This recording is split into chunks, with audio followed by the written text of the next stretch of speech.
And now continuing reading the entries of Maria Valtorta about the guardian angels, because it's to celebrate the Feast of the Guardian Angels. This is her entry in her diary of August the 20th, 1947. Saint Azariah, continuing with his explanations of the guardian angels. And she puts in parentheses, the other lesson was on July 16th, 1947.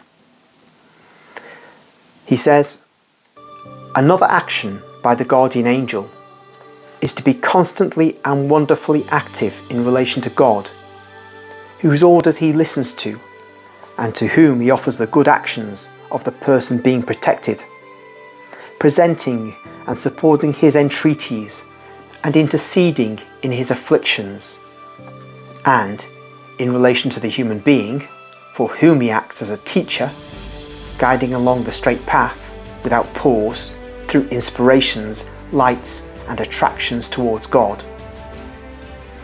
O our fires, which are the fires of charity, which created us and assails us with its burning, are channeled by us upon those protected, just as the sun does upon the earth enclosing a seed, to warm it and make it sprout, and then on the stem, to fortify it and make it become a stalk and a robust plant. With our fires we console, warm, strengthen, enlighten, teach, and attract you to the Lord. If then the stubborn ice in the soul and its obstinate hardness do not allow it to be penetrated and overcome by us, and the charitable harmony of our teachings is not received, but rather fled from, to follow the deafening hellish music which stuns and maddens, we are not to blame. We are pained by the failure of our loving action upon the soul we love, with all our capacities after God. We are then always alongside those we protect, whether they are saints or sinners. From the infusion of the soul into the flesh, to the separation of the soul from the flesh, we are close to the human creature whom the Most High Lord has entrusted to us.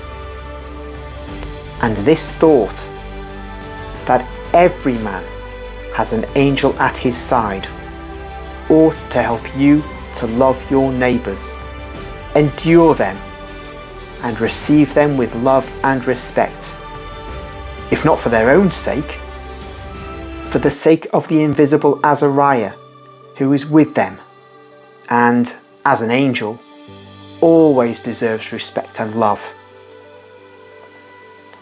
If you considered that over every one of your actions towards your neighbours, in addition to the all-present eye of God, there preside and observe two angelic spirits who rejoice or suffer over what you do, how much better you would always be to your neighbour.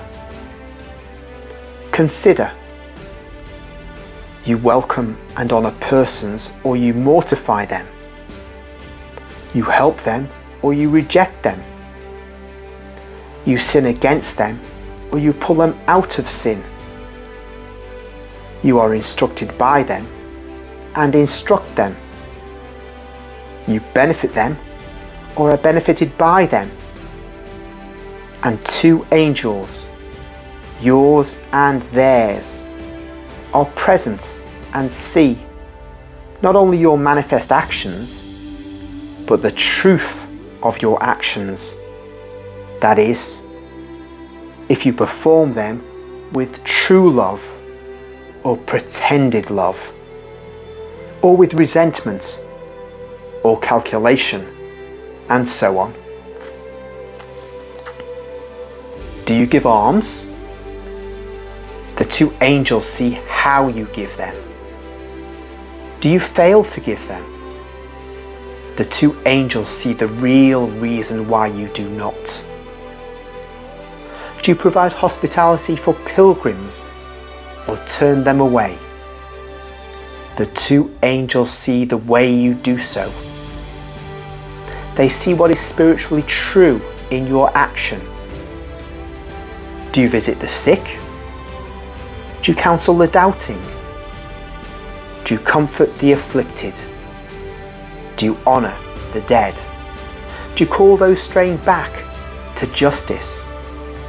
Do you provide help for those needing it? Two angels are witnesses to all the works of mercy, yours and the angel of the one who receives or is refused your mercy. Does someone come to see or bother you? Always consider that you are not receiving him alone, but his angel along with him.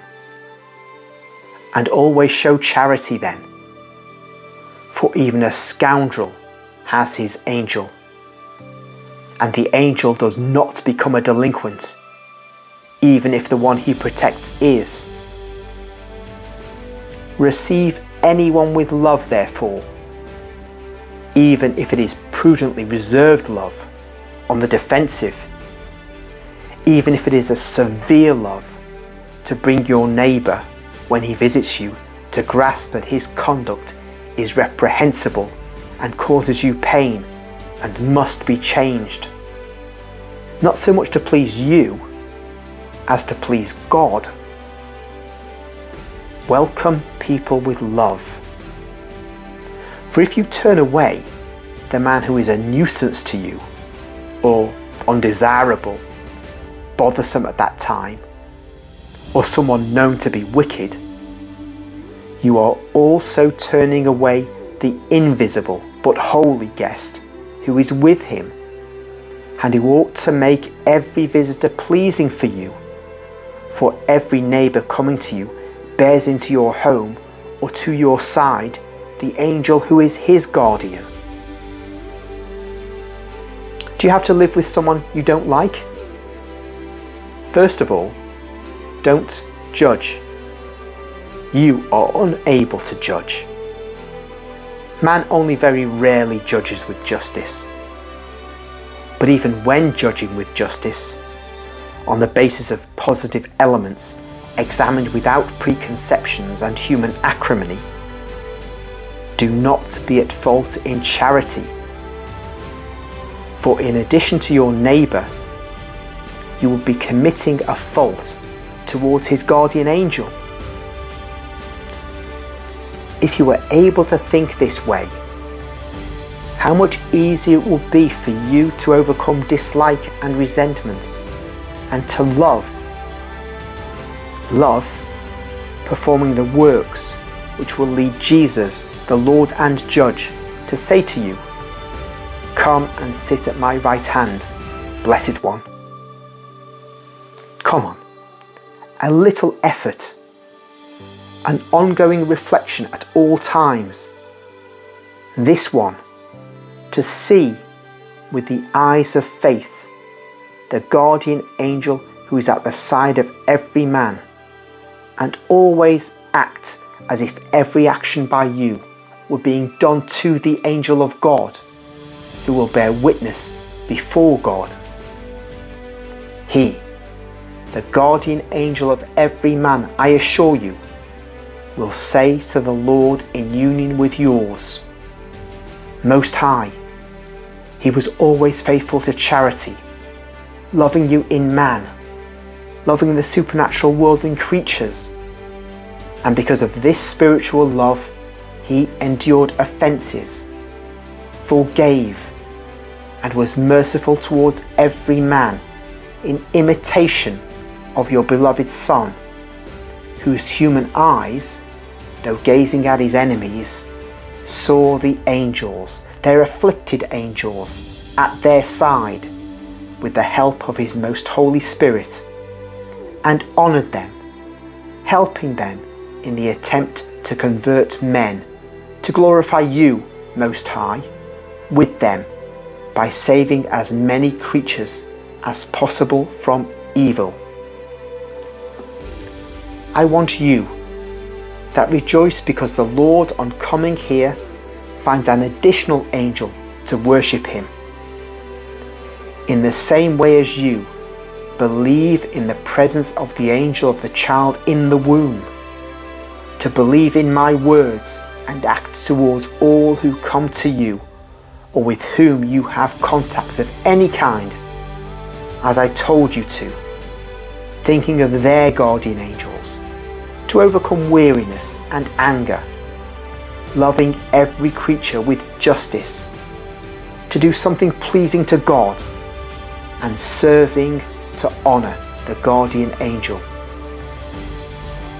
Soul of mine, meditate on the way the Lord honours you and the way we angels honour you, and give you a chance to help us, him, the Divine One, and us, his spiritual ministers, with appropriate words to get your fellows back on the right track, and above all, with the example of conduct which is unvarying in goodness, unvarying in the sense of not bending to indulgence and compromise so as not to lose human friendship, eager only not to lose that of God and his angels. It will sometimes be painful to have to show severity so that God's glory and desires will not be trampled upon by man. It will perhaps provoke gestures of discourtesy and coldness. Don't worry. Help your neighbour's angel, and you will find him too in heaven.